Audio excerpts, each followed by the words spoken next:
India's got latent विवाद। एक परिचय। इंडियाज गॉट लैटेंट एक लोकप्रिय यूट्यूब शो है जो अपने अनोखे कंटेंट और मनोरंजक एपिसोड्स के लिए जाना जाता है। इसे रणवीर अल्लाहबादिया होस्ट करते हैं, जिन्हें बियर बाइसेप्स के नाम से भी जाना जाता है। रणवीर अपने प्रेरणादायक और ज्ञानवर्धक वीडियोस के लिए मशहूर हैं। हाल ही में इस शो का एक एपिसोड विवादों में घिर गया, जिसने दर्शकों और आलोचकों का ध्यान आकर्षित किया। इसमें रणवीर ने एक प्रतियोगी से एक सवाल पूछा जो बहुत ही आपत्तिजनक था। इस सवाल ने शो की नैतिकता पर सवाल खड़े कर दिए। इस सवाल ने दर्शकों को हैरान कर दिया और सोशल मीडिया पर बवाल मच गया। लोग इस पर अपनी तीखी प्रतिक्रियाएं देने लगे। लोगों ने इस सवाल को अश्लील और असंवेदनशील बताया। कई लोगों ने शो के बहिष्कार की मांग की। इस घटना ने कई गंभीर सवाल खड़े कर दिए हैं। क्या शो की सामग्री पर अधिक नियंत्रण होना चाहिए? क्या ऑनलाइन कंटेंट के लिए कोई सीमा होनी चाहिए? क्या हमें अपने शब्दों और विचारों को अधिक जिम्मेदारी से पेश करना चाहिए? क्या रचनात्मक स्वतंत्रता की आड़े डेच में कुछ भी कहना उचित है? ये सवाल आज के डिजिटल युग में और भी महत्वपूर्ण हो गया है। ये घटना हमें याद दिलाती है कि शब्दों में बहुत ताकत होती है। हमें सोच समझकर बोलना चाहिए। हमें अपने प्लेटफॉर्म का इस्तेमाल जिम्मेदारी से करना चाहिए।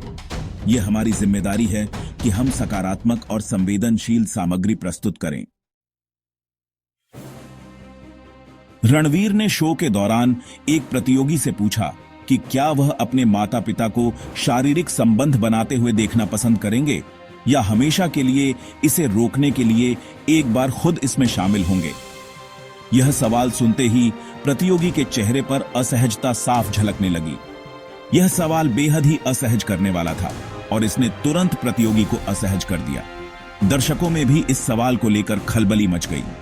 हालांकि रणवीर ने शुरुआत में इस सवाल को हंसी में टालने की कोशिश की, लेकिन उनकी हंसी भी माहौल को हल्का नहीं कर पाई।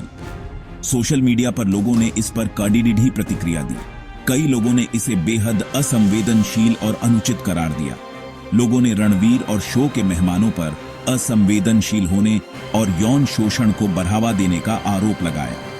इस विवाद ने शो की साख पर भी सवाल खड़े कर दिए। देखते ही देखते यह मामला सोशल मीडिया पर छा गया और #India's Got Latent ट्रेंड करने लगा। इस घटना ने शो के निर्माताओं को भी सोचने पर मजबूर कर दिया। इस विवाद ने सोशल मीडिया पर आग लगा दी। ट्विटर, फेसबुक और इंस्टाग्राम पर लोग रणवीर की कड़ी आलोचना करने लगे। कई लोगों ने शो का बहिष्कार करने और रणवीर के खिलाफ कानूनी कार्रवाई की मांग की। मामला इतना बियाज गया कि असम पुलिस ने रणवीर और शो से जुड़े अन्य लोगों के खिलाफ FIR दर्ज कर ली। उन पर अश्लीलता फैलाने और यौन उत्पीड़न को बढ़ावा देने का आरोप लगाया गया। मुंबई पुलिस ने भी रणवीर के घर पर पूछताछ के लिए दस्तक दी। यह मामला अब संसदीय समिति के पास भी पहुंच गया है और हो सकता है कि रणवीर को जल्द ही समिति के सामने पेश होना पड़ेगा। विवाद बढ़ता देख रणवीर ने सोशल मीडिया पर माफी मांगी। उन्होंने एक लंबा पोस्ट लिखा जिसमें उन्होंने अपनी गलती मानी और अपने शब्दों के लिए खेद व्यक्त किया। उन्होंने कहा कि उन्हें अपने सवाल पर बहुत पछतावा है और उनका इरादा किसी की भावनाओं को ठेस पहुंचाना नहीं था। रणवीर ने यह भी कहा कि वह भविष्य में अधिक सतर्क रहेंगे। हालांकि रणवीर की माफी से भी लोगों का गुस्सा कम नहीं हुआ। कई लोग अब भी नाराज थे और उन्होंने अपनी नाराजगी सोशल मीडिया पर व्यक्त की।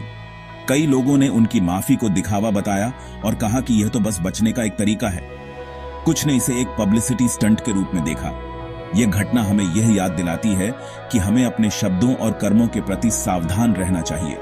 हमें यह समझना चाहिए कि हमारे शब्दों का प्रभाव कितना गहरा हो सकता है, खासकर तब जब हम सार्वजनिक मंचों पर हों। सार्वजनिक मंचों पर कही गई बातें व्यापक प्रभाव डाल सकती हैं। हमें यह समझना होगा कि हमारी बातों का दूसरों पर क्या असर पड़ सकता है। यह समझना महत्वपूर्ण है कि हमारे शब्द दूसरों की भावनाओं को कैसे प्रभावित कर सकते हैं। यह घटना एक सबक है कि हमें अपनी रचनात्मक स्वतंत्रता का इस्तेमाल जिम्मेदारी से करना चाहिए। हमें यह सुनिश्चित करना चाहिए कि हमारी रचनात्मकता किसी को आहत न करे।